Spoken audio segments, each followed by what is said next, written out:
Today I'm doing mason jar salads. What I did was I took organic spring mix and I washed it again. I soaked it for a few minutes, then I drained it. I used my salad spinner. Then I took a clean dish towel and I pat it dry again. Then I did layers. I did my peppers, diced them up, put them on the bottom, then my cucumbers, and then I chopped up some carrots.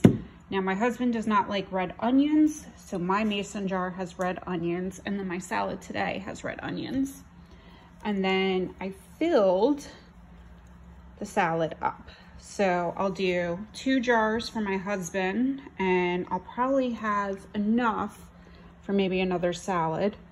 So I'll fill those up, and they should stay good for a few days because I'm tired of wasting the giant box of spring mix salad. So they're very colorful. Eat your veggies. We're trying to eat healthier, and enjoy. I should add, when you're ready to eat your salad, get a giant bowl, probably bigger than this bowl, flip over your mason jar and pour it in. So, because you're not gonna be able to eat it in the mason jar. It just doesn't work. And just enjoy with your favorite salad dressing, olives, croutons, whatever you wanna do. So enjoy this hack because the salad does stay fresher in the glass jars.